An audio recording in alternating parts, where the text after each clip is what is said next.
Excuse me, miss, what do you think you're doing up here? Oh, is it because, like, Montu's Egyptian themed and the Egyptians, like, worshipped cats? To be or Montu be?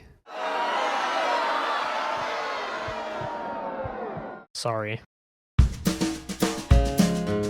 I'm gonna rank every coaster and give them a review. Every drop and every hill, every launch and every loop.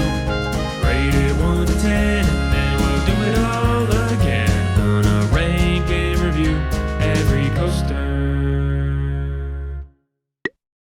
What's going on, everybody? My name is Mario. This is a channel all about amusement park type stuff, but mostly coasters. And today, in my never-ending journey to rank and review every single coaster I have ever been on, we're going to be talking about Montu at Busch Gardens, Tampa. And real quick, I just wanted to say thank you to anybody that is subscribed to this channel. You guys are awesome. And to anybody that isn't subscribed yet, you better subscribe, because if you don't, the rest of this video is going to be as bad as the intro, or Montu be.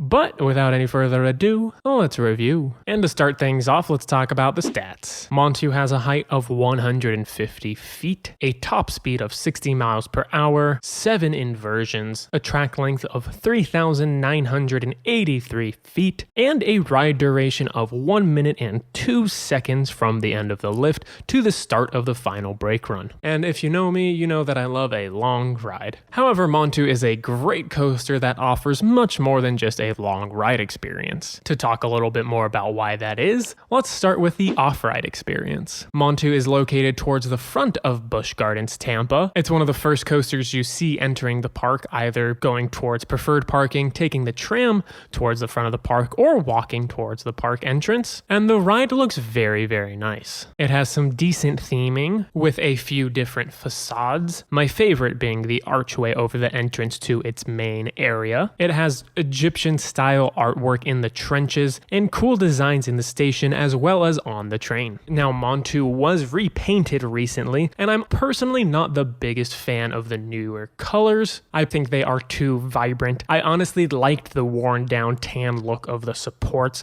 I felt like it really fit the vibe and aesthetic of the area. It gave off like ancient vibes, if that makes any sense.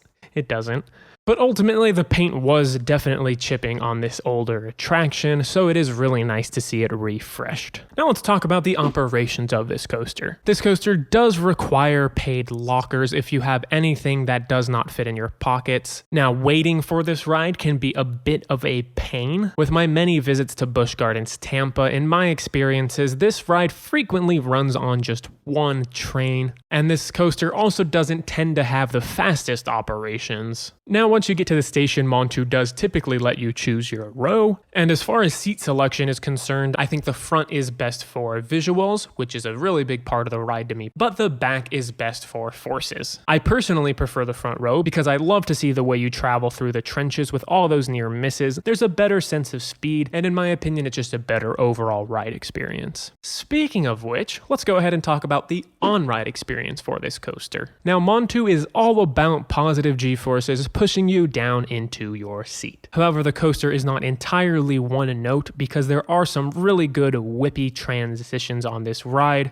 so the overall primary focus of this coaster is just being intense. Now let's dive a little bit deeper by looking at Montu's layout. Montu, of course, is a B&M inverted coaster, so dispatching out of the station, the floor is going to drop, the gates in front of you are going to open. You take a slight dip out of the station, navigating a 180-degree turn to your right, up into the lift hill. This lift takes you to that aforementioned 150 top height before hitting a pre-drop and getting a lovely view of the parking lot. After that, you swoop down to the left in what feels like a relatively steep drop, and you pick up some good speed by the time you hit the bottom. Now, this drop in the front row really doesn't do all that much, but the closer you get towards the back, the whippier and more stomach droppy the drop feels. Now, pulling up out of that drop and into your first inversion, which is a vertical loop, you are going to get your first dose of very strong positive G-forces. The forces are relatively consistent throughout the entire loop, so this element is pretty intense. Pulling out of that loop, you go into a tunnel that goes under the walkway / queue line for Montu, which is very tight, creating an excellent near miss. In that tunnel, you bank slightly to your left, pulling up into an Immelman serving as the ride's second inversion, and along with some powerful positive G-forces yet again, you are also getting another near miss with that archway that I was talking about leading into the Montu Plaza. If the ride is running particularly fast, the second half of the Immelman does feel relatively whippy, although it's certainly not the most notable element on the ride. Speaking of whippiness, your third inversion, also my favorite on the ride, is a classic high-speed B&M 0G roll. And this 0G roll is not particularly whippy compared to other B&M 0G rolls. That being said, B&M 0G rolls are some of the whippiest, most intense inversions out there, and this one is no different. After passing through the 0G roll, you head through a trim break, which typically will slow you down a decent amount, but with good reason, because the next set of inversions are one of the most intense elements on any ride in the world. This, of course, is Montu's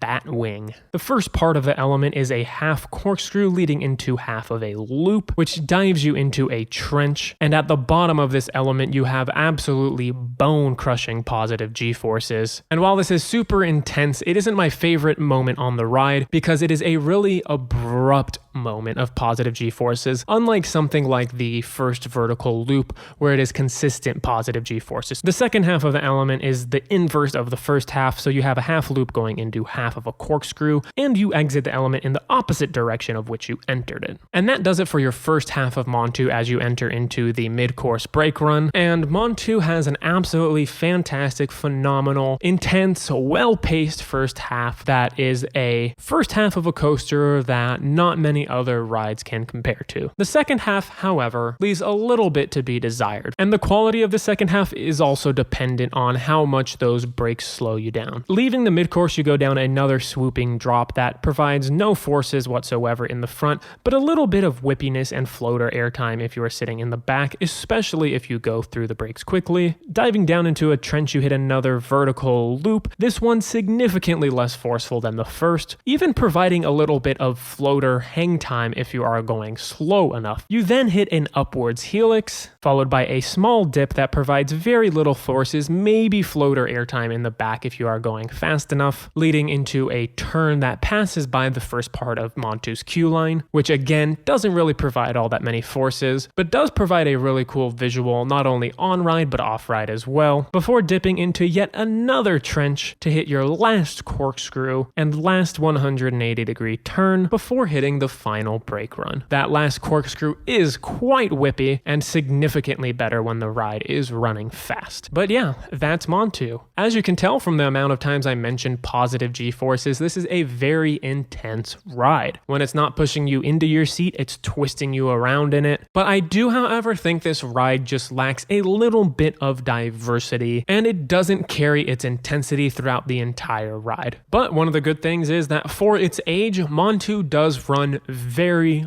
well. With old B&M over-the-shoulder restraints, you always run the risk of headbanging, especially with how whippy and intense Montu is, but the way it rides the track is at least very smooth. And then just one other thing as far as comfort goes, the positives themselves could potentially be a little bit uncomfortable if you're someone that isn't into particularly intense rides. So, what would I rate this coaster? I'd give it an 8.5 out of 10. I think it would be higher if I had more of a bias towards very intense rides over a nice balance of fun and intensity, and I also just like more variety in my rides. And then as far as one last little negative goes, I do think it could have slightly better pacing. The second half, especially when it's going slow, almost doesn't even feel like the same coaster with how ferocious that first half is. As far as where this ranks amongst the 229 other roller coasters I have been on, Montu sits pretty darn high up at number 36. It has so much more to offer than rides like Incredicoaster and Thunder Run, but I just prefer the style and variety of rides like Lightning Run and Rougarou a little bit more. And I know that Rougarou opinion is probably very controversial, so feel free to check that video out and see my reasoning behind it. But that's gonna do it for this one. Let me know what you guys think of Montu in the comments down below. Make sure to like the video if you liked it, subscribe, and turn on notifications for more content like this, and make sure to tune in next time where we'll be talking about whatever this wheel lands on.